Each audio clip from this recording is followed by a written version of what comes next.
In the second month after being brought back by the family, I married Jacob. The alpha looked indifferent as he tossed me a card. I don't want to spend my life with someone I barely know. The money on this card is your compensation. Once our partnership is stable in 3 years, we'll get a divorce. Later, I got pregnant unexpectedly. Jacob absent-mindedly rubbed my belly, already imagining our future. We should move into a bigger house. I wonder if it'll be a boy or a girl. Have you thought of any names? I shook my head. I wasn't going to name the baby, because once he was born, I was planning to leave. 1. I originally came to the mall to buy some cake, but I unexpectedly saw Jacob holding a beautiful Omega, who was on tiptoe trying to kiss him. Just a few days ago, he said he was going on a business trip. To keep me happy, he even promised to bring home a rose, something he rarely did. I couldn't help fidgeting with my fingers, silently scoffing to myself. There was really no need to lie to me. A gorgeous and capable Omega, a tall, strong alpha. No matter how you looked at it, they were a better match than someone like me,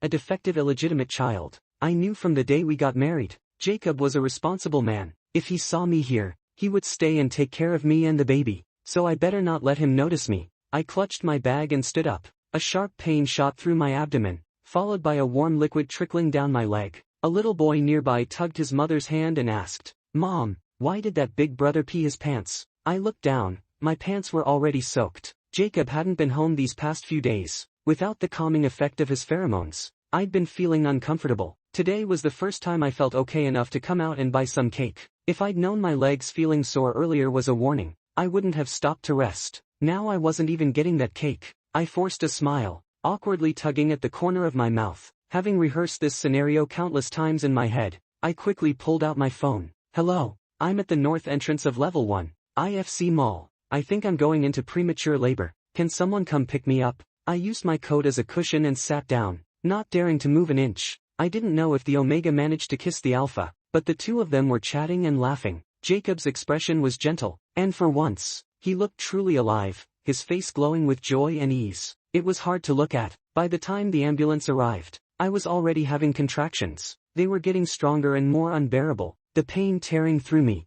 bringing me to tears. I cried for the child, for being so thoughtless. He saw his father smiling at someone else and decided it was time to come out. He didn't know that the moment he was born, I'd be leaving. Jacob hadn't even given me that rose yet. When they gave me labor-inducing medication, I finally couldn't hold back my cries. The doctor paused mid-action, looking at me in disbelief. "You're a defective Omega. Where's your Alpha? Giving birth in your condition without an Alpha is life-threatening." I shook my head and, trembling, reached for the consent form. "There is no Alpha. I'll sign it myself." 2. I was born a bastard. When Jackson was young, he lived recklessly and slept around. He didn't expect my mom to be the one who got pregnant. My mom was only 19 at the time. She'd run away from her adoptive family and worked as a hostess in nightclubs. She had no education, no family, and had never known love. She naively believed the sweet nothings whispered in bed, thinking that having me would make her a legitimate wife. But Jackson already had a well-connected, powerful wife back home. I almost died in the womb because of that. Later, my mom ran off to a rural town in the south, supporting me by working as a masseuse. She gave me everything she could, except money, which she never had. I dropped out of school at 14 after getting into a fight. Back then, I had a real temper. After an argument, the son of some nouveau riche in my class pointed at me and shouted, "Your mom's just a whore. Who knows how many men she's slept with? She's a used-up slut, and you're a little bastard." My eyes went red with rage. I bit down on his forearm and didn't let go until I tore off a chunk of flesh.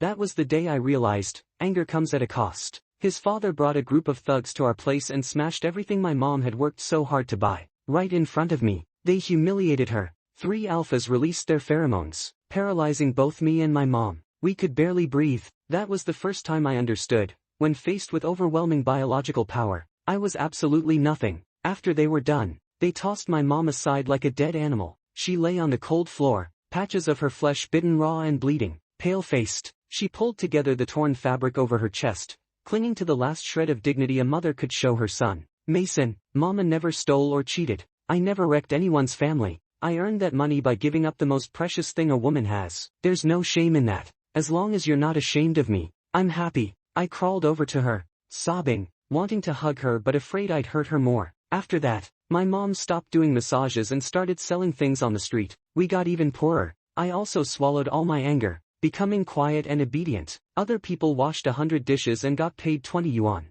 I only got 10. I never asked why. I just pushed myself harder to wash the rest. Once, a coworker dumped the leftover food I had secretly packed on the ground and told me, "Eat it, and you can pack food again next time." So I got down and ate it clean off the floor. That's how I lived for 10 years. Eventually, my mom gave up her street business. She couldn't do it anymore. She was sick. She lay in a hospital bed, her body shrinking in just 2 months. Watching her sleep peacefully, I regretted never taking her anywhere, never letting her have fun, not even once. Just when I was stretching every cent to cover expenses, my biological father showed up. Maybe all that sleeping around had taken a toll on his body. He and his legal wife had never been able to conceive. All his other illegitimate children had been taken care of, none survived. Except me. I was the only mistake. He said he would pay for my mother's treatment if I returned home and acknowledged him as my father. Not even 2 months after I went back, I was hastily married off to Jacob. 3. On the night of our wedding, Jacob looked cold as he handed me a card. I've never understood the concept of using marriage to secure business alliances. I don't plan to spend my life with someone I barely know, but I'm sorry, right now, I don't have the power to fight back. You can spend the money on this card however you like, just think of it as compensation. If you want to be with someone else, go ahead, just don't let the media catch you. Give me 3 years, once I have full control, we'll get divorced. I happily agreed, thinking I could keep this up just long enough to get my mom the treatment she needed. But 6 months later, Jackson sent his assistant to visit me under the pretense of checking in, and asked if I still wanted my mom to receive treatment. Under his control, I didn't even know which hospital my mom was in. If I wanted to see a photo of her, I had to do exactly what he said, have a child. A week later, when Jacob finally came home, I drugged his dinner. He took 2 bites, paused, then suddenly smiled at me. "Mason, you're really good at cooking. Maybe you can teach me sometime. I want to cook for someone I love." I froze in place, staring at him, stunned, forgetting how to breathe. Less than an hour later, the drug kicked in. Jacob staggered toward me in pain and confusion, overwhelmed by the effects. His pheromones exploded in the air, the scent of blue rock grass, bitter and sharp. What followed was a week of torment. As a defective Omega, I couldn't handle his aggressive pheromone-driven instincts. No matter how much I cried and begged, it didn't bring him back to reason. Turns out, provoking Jacob was just as terrifying as provoking Jackson. Jackson held me by the throat metaphorically, but Jacob could literally kill me with his bare hands. When he finally came to, he went into a fury. He smashed everything in sight and swore he'd never eat anything I cooked ever again. The pressure of an S-rank alpha's aura instantly dragged me back to the trauma of 10 years ago. I collapsed to the floor, unable to breathe under the weight of it. He raised his foot, but in the end, he didn't kick me. Instead, he threw on a coat and stormed out, slamming the door behind him. He didn't return for 3 whole months. It wasn't until I found out I was pregnant and went to the hospital that I ran into Jacob again, this time accompanying his assistant. The Omega beside him was someone I'd heard about before, Samuel, Jacob's college classmate, top of the class, refined, elegant, from an intellectual family. They'd been together during university. If it hadn't been for my sudden appearance, they probably would have stayed together. Samuel sat in a wheelchair, smiling up at Jacob. "It's just a little twist. You're overreacting," Jacob immediately argued back, though his gaze was soft, almost doting. "It's swollen already and it's only been half an hour. Only you would still pretend to be fine." I turned around and tried to leave in a hurry, but Jacob saw me. I couldn't keep the pregnancy a secret anymore. The Jacob known for being ruthless in business now stood silently with his head lowered, listening to the doctor lecture him. A defective Omega already has a hard time conceiving. If he loses the baby, he may never be able to get pregnant again. Without an alpha's pheromone regulation, he's suffering, mentally and physically. He's showing signs of miscarriage. "What? You think the Omega Protection Act is just a suggestion?" I kept my head down, clutching the ultrasound photo like a thief caught in the act. Because Jacob never marked me, even that night, drugged. He hadn't. When he left, he sent someone to deliver birth control pills, and stood there to watch me take them. I did take them, but the moment he turned his back, I threw them up. Thinking of that, I couldn't help but say to Jacob, "This is all my fault. You really don't need to worry about me. You should just be with Samuel, if that's what you want." Jacob gave me a long, hollow look and shook his head. I knew why. His mother had died during her second childbirth. After catching her husband cheating in the hospital, she never made it off the operating table. Once again, Jacob was caught between his feelings and his sense of responsibility. That night, he sat in his study, staring at a photo of him and Samuel. He didn't sleep at all. 4. Jacob turned out to be an excellent father. At first, he was awkward, even uncomfortable around me. But biology is a strange thing. The moment he felt the baby kick for the first time, he changed completely. After work, he would come home and read to my belly. Every little kick made him beam with joy, eyes misty with emotion. Every time he came home, he brought huge bags full of baby clothes and toys. And every time, he'd say it still wasn't enough. The house, once sleek in black, white, and gray, slowly transformed. The living room was filled with plush toys and children's books. The broken kitchen was repaired and stocked with fresh fruits and vegetables. I moved from the guest room to the master bedroom, and my old room became the nursery, overflowing with tiny clothes. One day, Jacob rested his head on my stomach and asked, "Baby, do you think this house is too small? Should we move somewhere bigger?" Right then, the baby gave a small kick, leaving a visible footprint on my belly. Jacob looked up like it confirmed everything. "Alright then, let's move to a bigger place. Do you think it's a boy or a girl? Have you thought of a name yet?" In that moment, it almost felt like we were just a normal, happy couple. Almost. But how could that be? Between us stood the fact that I was an illegitimate child. There were lies, compromise, and always, that unnamed contact in Jacob's phone. He cooked me nutritious meals, bought me clothes and shoes, gave me everything I asked for, but he never called my name in his sleep. He never gave me a single flower, not even a ring. He just called me baby's dad. I used to wish that Jacob would just keep ignoring me. That way, it would be easier for me to leave without looking back. But I didn't ignore him. I fell. Aside from my mother, no one had ever cared if I had a warm coat, if I liked the food, if I enjoyed reading, or if I ever wanted to make new friends. But Jacob did. He cared because he cared about the baby, and I drowned in that care. All I could do was try to stay cold. Whatever. I don't know. You decide. Jacob was never upset with these half-hearted answers. Instead, he would gently hold me, release just enough pheromones to calm me, to make me feel like I was safe in a mother's arms. The next wave of pain ripped through me, snapping me out of the memory. It felt like I was being torn apart. Then, finally, I heard a faint, thin cry. I was freezing. My mind was a blur. Get the gauze, start the oxytocin. As I drifted toward unconsciousness, a hand grabbed my shoulder. Don't sleep. If you sleep now, you won't wake up. Don't you want to see your baby? But I was scared to look, because once I did, I wouldn't want to let go. Not of the baby, not of Jacob. 5. When I woke up again, Jacob was asleep by the bedside, and on the nightstand lay a single rose. At the slightest movement, he woke up. He looked up, tired and worried, with a patchy beard shadow on his chin. He held my hand tightly, his eyes showing a kind of joy as if he'd found something lost. "You're finally awake. You've been asleep all day. When I got the call, you were already in the delivery room. I'm sorry I couldn't be by your side the whole time. So that scent of blue rockgrass I smelled before I passed out wasn't my imagination. I thought I was dreaming." Jacob really is a good man. He didn't forget me and even brought a rose. Only one, but so beautiful, brighter than the sun outside the window. I gently pulled my hand away and looked out the window. I couldn't help but say, "The weather's so nice. Feels like a good day to go out." Jacob paused, thinking I wanted to leave. "Once you're fully recovered, the three of us will go out together. The three of us." Such a warm phrase. It made me feel like maybe, just maybe, Jacob and I were actually a family. I lowered my head awkwardly and tugged at the corner of my mouth. Maybe later. My mission was done. Mom should be better now. Once I rest for a few more days, I'll take her traveling,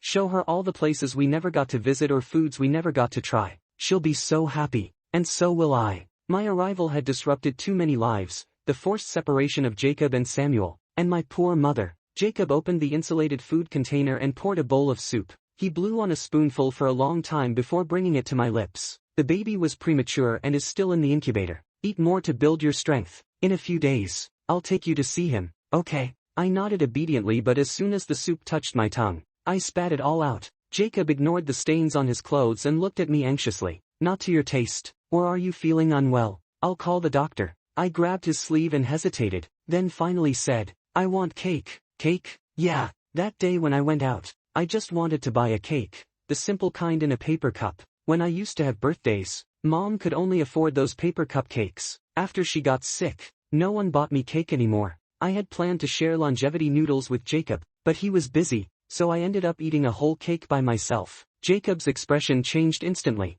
He made a call. Soon, all kinds of cakes were laid out in front of me. He looked at me like he was showing off a treasure. "Which one do you want? I remember you liked the green grape flavor." I nodded obediently and ate until I was so full I could barely move.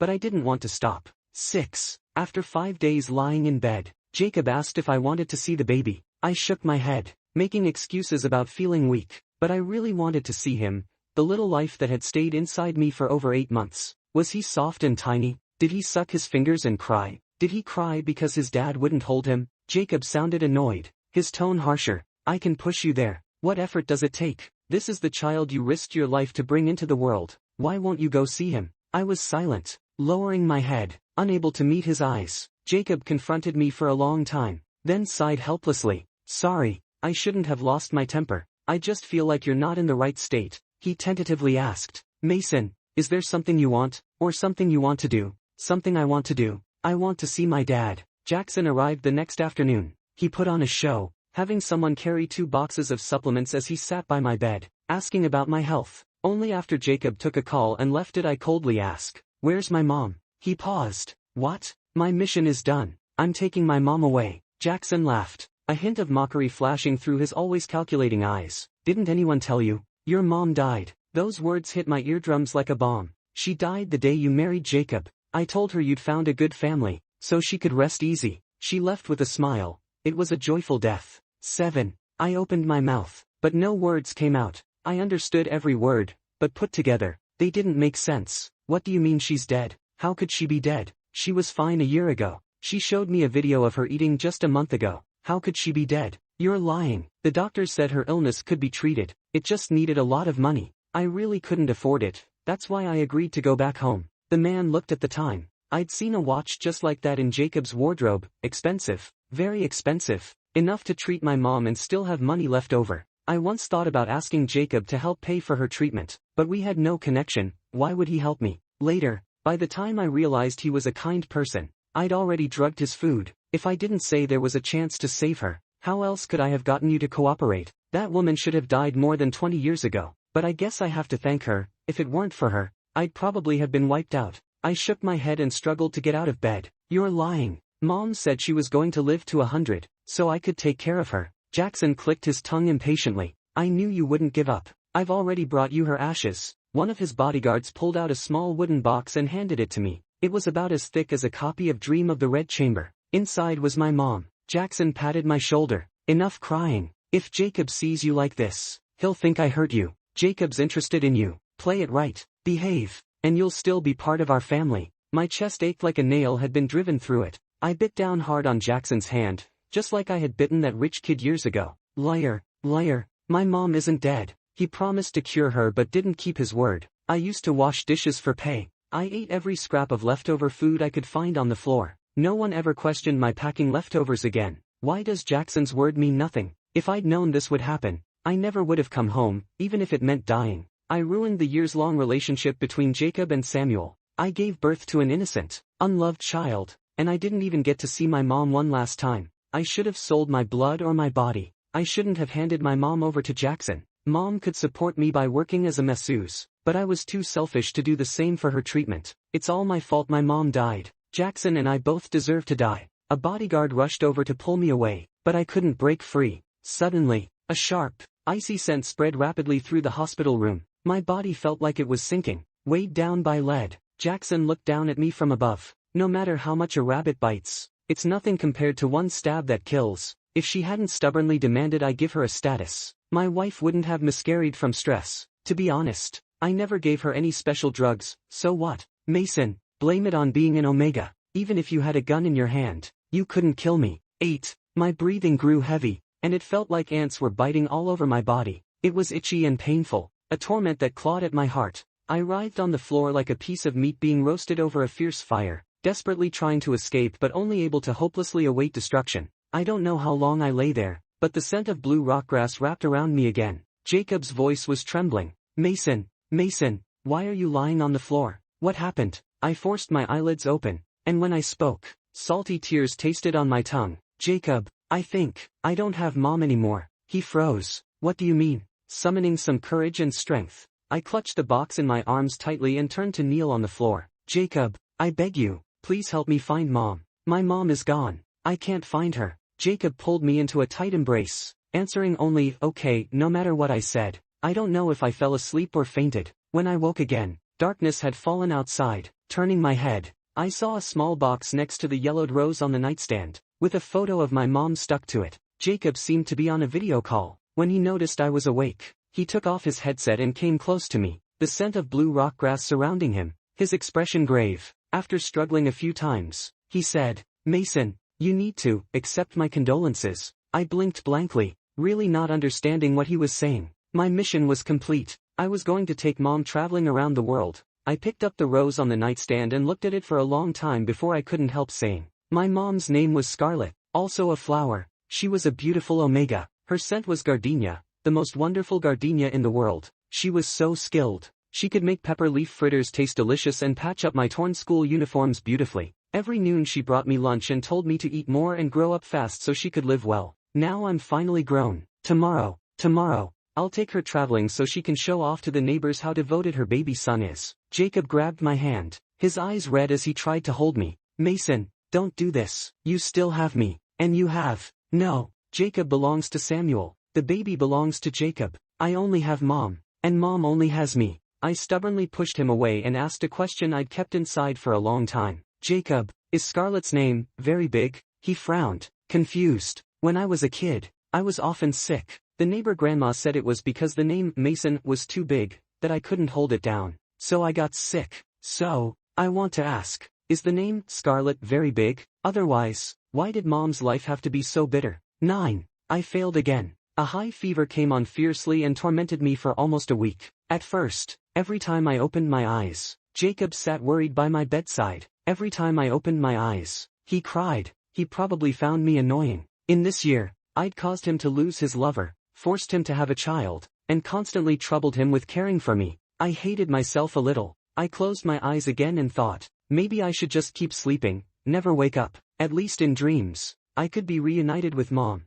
The machines beeped, and Jacob sounded frantic. Blue rock grass scent bursting in the air, panicked and helpless. I saw Mom wearing that beautiful cheaphouse she only wore for parent-teacher meetings, angrily scolding me. "Mason, you're useless. A fever has you acting like you're dying. You've been living the good life. Now you're so spoiled. You're nothing like my son. Don't you know being sick costs a lot?" I cried, saying I felt awful and wanted Mom to hold me. Her eyes were red as she crouched down and gently stroked my head, just like when I was a kid and stubbornly refused to learn to ride a bike after falling. "Mason, don't be afraid. You have Mom's blood running through you. As long as you're here, Mom will always be here." She kissed my forehead and pushed me gently, and I fell hard onto the bed, startled awake. I opened my tired eyes. Jacob knelt by Mom's urn, his back hunched, mumbling something. It was the first time I'd seen him so unguarded. He'd lost a lot of weight. His clothes looked worn, his beard long, dark circles under his eyes. "Mason," he reached for my hand and pressed his face to my forehead. "You're finally awake. You've been out of ICU for 3 days now.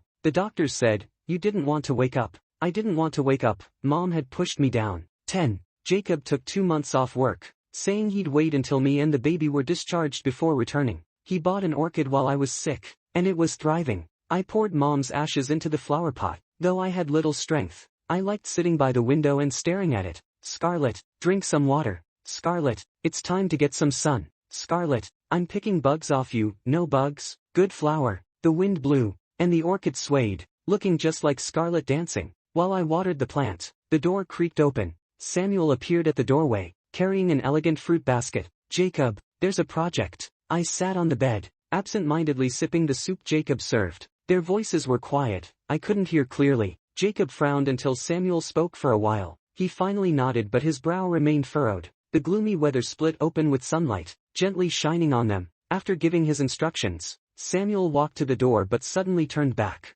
"Mason, I wish you a speedy recovery." I was speechless but nodded with my mouth open. Did he not hate me? If it weren't for me, he'd have been with Jacob already. I looked at Jacob's face and saw him staring at Samuel. His eyes complicated, like thousands of words were stuck in his throat but couldn't come out. I used to feel some hostility toward Samuel, worried he'd treat the baby badly. Now I see he's an incredibly broad-minded person. No wonder Jacob likes him so much. Samuel smiled, ready to close the door, and I couldn't help but ask, "Will you come see me more often?" Samuel froze, then nodded before I could explain. "But I hope the next time we meet, it's in the park." 11. After Samuel left, the atmosphere in the room became awkward for some reason. Jacob casually ladled another bowl of soup and asked if I wanted some. Suddenly, my heart felt heavy. "Mom, maybe you really shouldn't have let me stay." A nasty thought suddenly crossed my mind, and I couldn't help but laugh. Jacob looked at me, puzzled. "What's wrong?" why are you suddenly so happy? I propped myself up and looked up at him.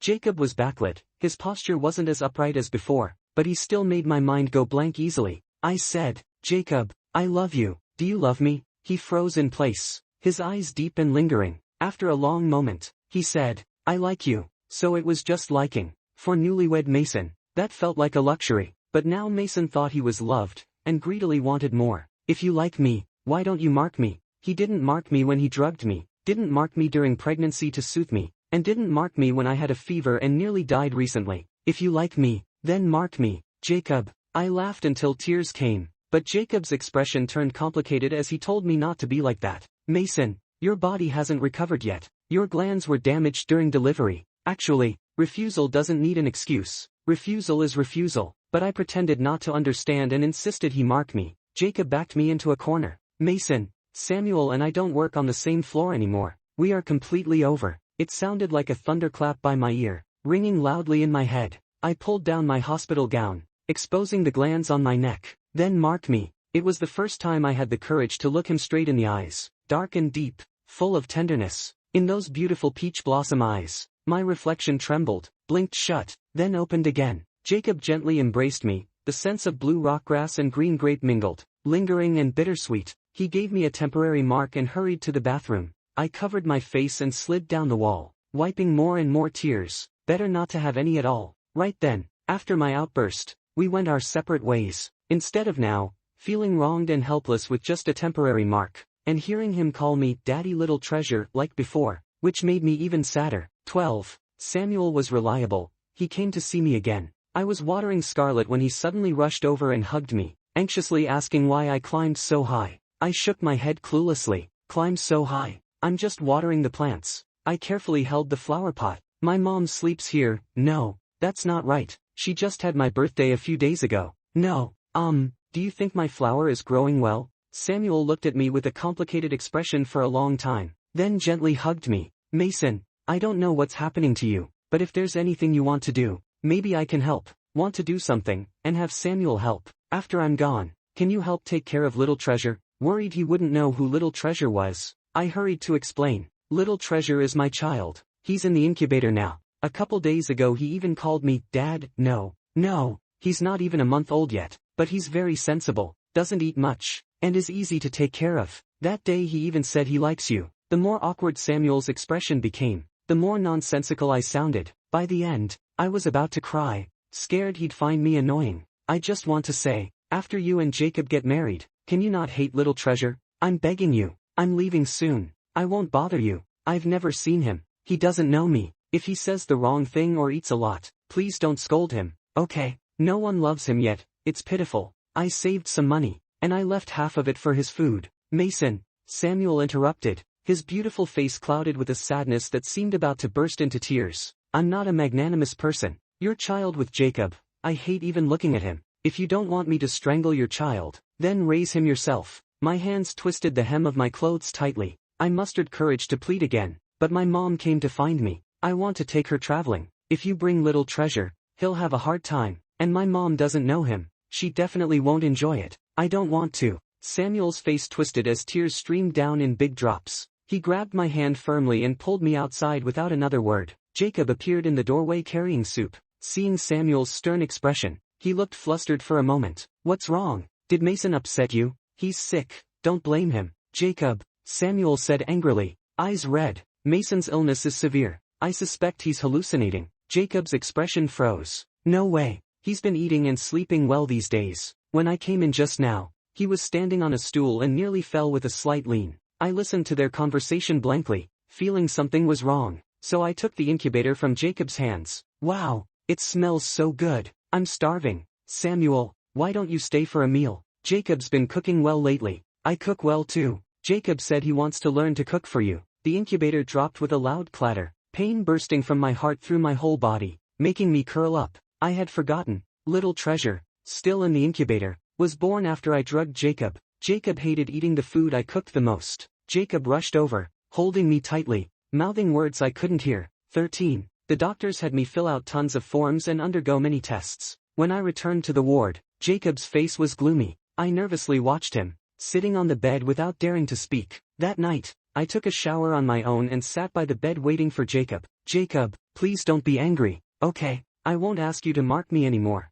His hand paused while drying my hair, then rubbed more firmly. I'm not mad at you. We're partners. If you want me to mark you, why would I refuse? But the doctor said your glands are in bad shape. If I mark you now, your pheromones will go haywire. Another pile of reasons to reject me. Alright, I was just joking anyway. In a few days, I'll take Mom on a world trip. When would I have time for you to mark me? Suddenly, he grabbed my shoulder hard and pushed me onto the bed, sadness filling his eyes. Mason, you're sick. Let's get you healthy first, then talk about love. Okay, what else could I do after he said that? I buried my face in his chest, breathing in the scent of blue rockgrass deeply. Okay, actually, I felt some pain all over, but I was afraid if I said so, Jacob would get upset, so I just tried to ease the pain by smelling his pheromones. The doctor prescribed a lot of medicine, a big pile to take every day. I couldn't help but complain to Scarlett. These pills are huge. I can't swallow them, and if I break them up, it affects the effect. Being sick is such a hassle.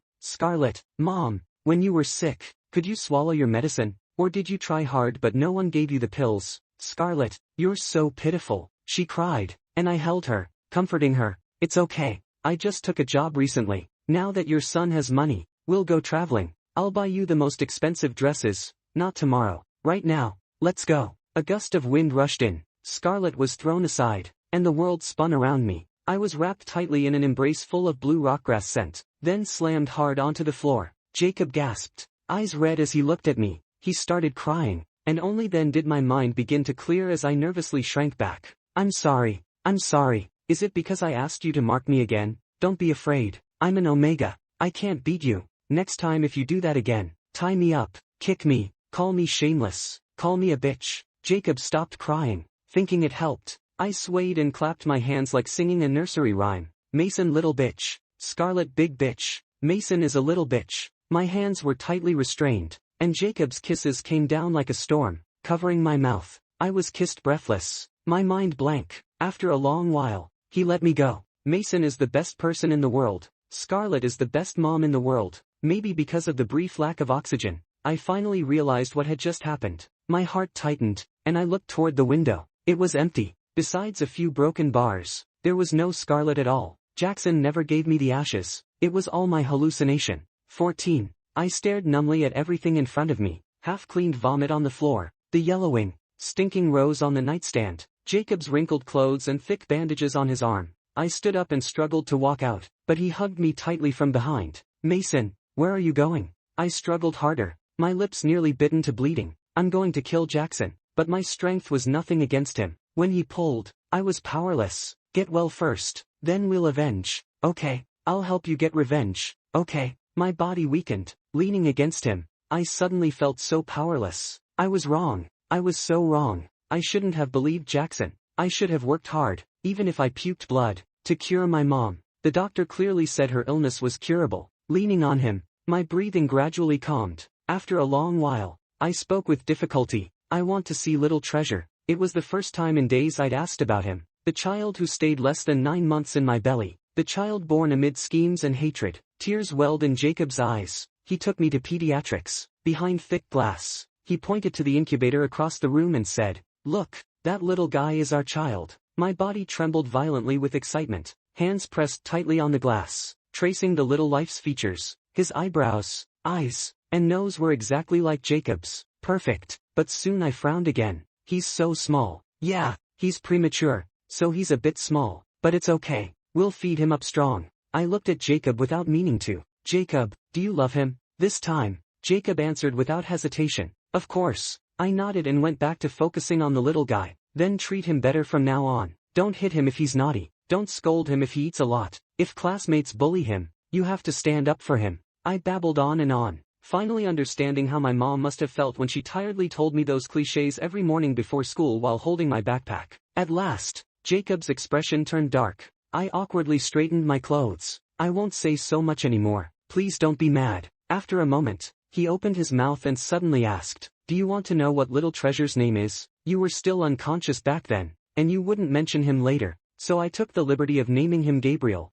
I hope he shines as brightly as the stars in the sky and lives freely." He paused, then added, "That name suits him well." I just relaxed. then heard him say, "Mason, give Gabriel a nickname." 15. I spent several days thinking of a name for the little guy. It had to be easy to say, have a good meaning, be easy to raise, and not turn into a nasty nickname. Watching that tiny bundle through the glass, I couldn't help but complain. Naming is such a hassle. Jacob gave me a reproachful look. Then why did you make me buy a dictionary? He was about to say more when suddenly chaos broke out behind the glass. Several doctors and nurses anxiously gathered around Little Treasure. He was carried out and rushed into the operating room. My heart jumped to my throat. Time dragged on, and my heart ached more and more with unease. The doctor came out with a serious expression. The baby was premature and had some oxygen deprivation at birth. His brainstem development is not very good. I couldn't hear the rest. His mouth moved, blaming me for causing the premature birth, for drugging Jacob, for being lazy and not earning money to treat Mom,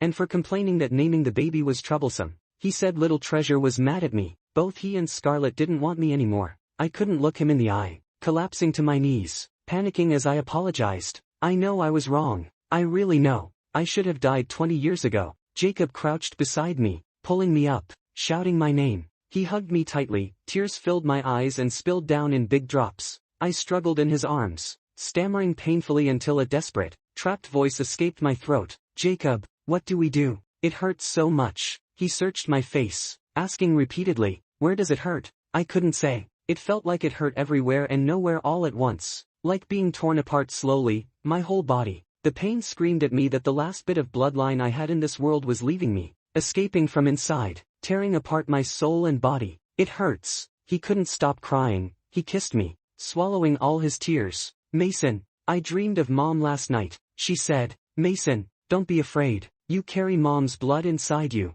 As long as you're here, Mom is always here. She said Mason is the most sensible and filial child in the world, that she's in the hospital, waiting for Mason to get better so he can take her traveling. I leaned against his chest, dizzy from the strong beat of his heart. Jacob, I've decided on Little Treasure's name. How about Owen? Owen? Yeah, Gabriel feels too grand. I want him to be called Owen. Owen was wheeled into the ICU. Jacob's dad and Jackson both came. Jackson looked at my swollen, red eyes and actually scolded Jacob. Jacob, when I left Mason with you, he was fine. How did he end up like this? I heard he was premature too. Did he see something disturbing? A cunning gleam shone in Jackson's eyes, like he held some leverage over Jacob. Jacob gritted his teeth, silently holding my stiff body tighter. It's my fault. I didn't take good care of Mason. Jackson sized us up, giving Jacob's dad a fake smile. We're not some small family, and my son isn't someone anyone can bully. Hope you don't take it too far. The atmosphere got awkward. Jacob's dad cleared his throat and called Jacob outside. On the TV drama, the heroine collapsed with her child barely alive in her arms. If you hadn't hurt so many people, your son wouldn't be dying.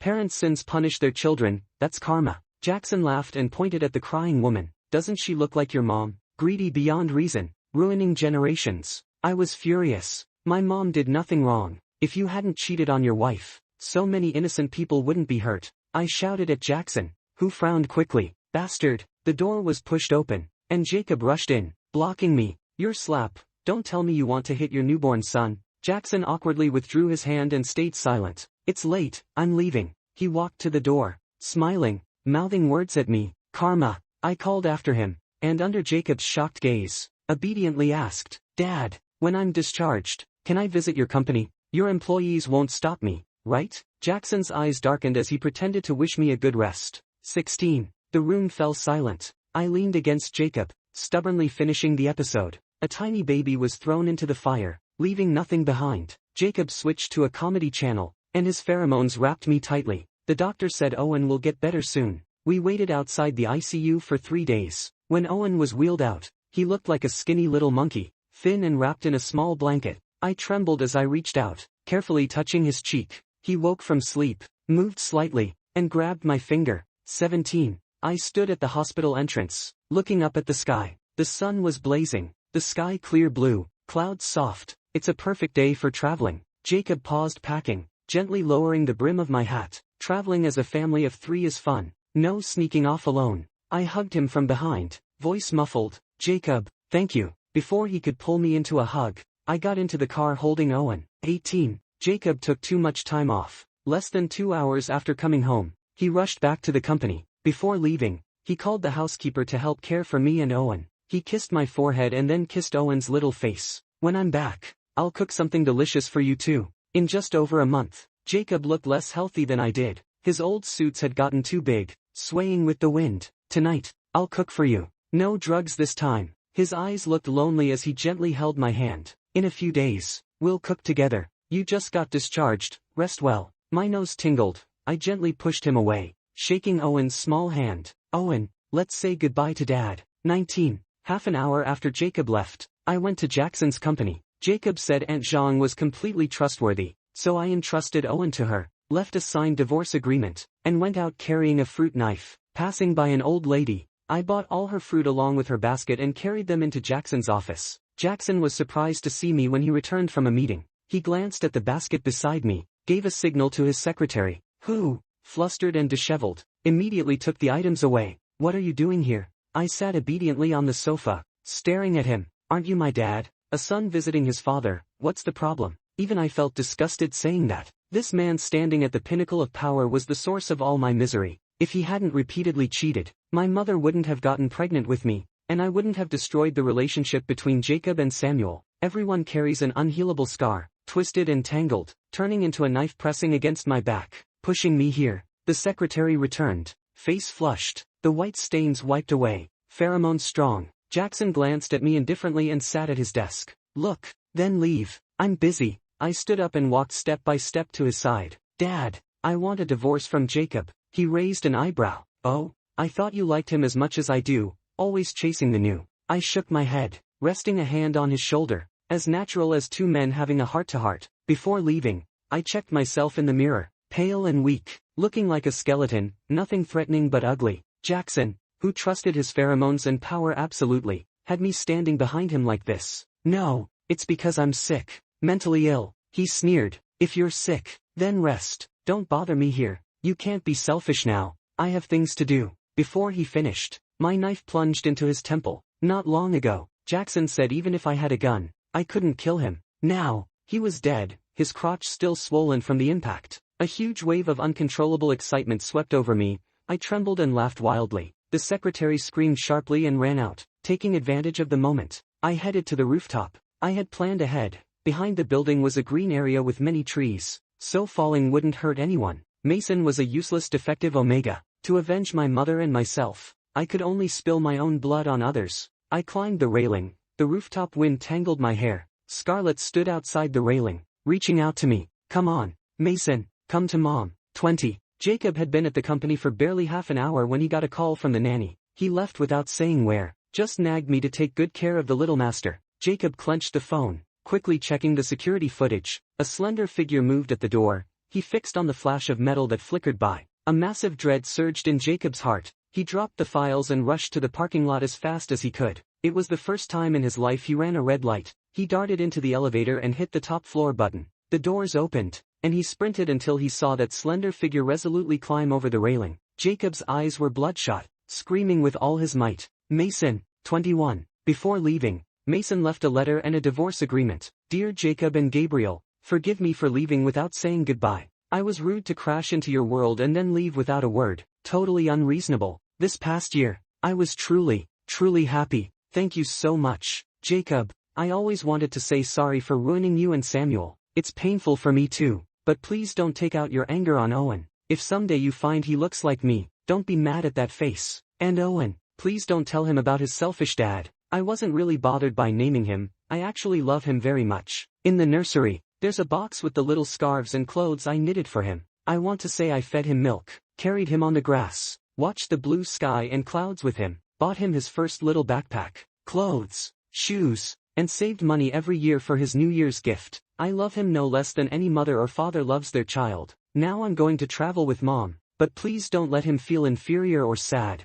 He carries my blood, so I'll always be with him. I'm sorry to you both. Mason, 22. A week later, I opened my eyes to see the white ceiling and a gaunt face. Jacob's eyes were bloodshot. He opened his mouth several times before speaking hoarsely. Mason, you're finally awake. I didn't die. Last time, Mom pushed me off. This time, Jacob caught me. I was mentally ill and sent to a sanatorium. Jacob held my hand tightly. Mason, don't be afraid. All the sins are gone. From now on, we walk the road together. I blinked my dry eyes and buried my head in his chest.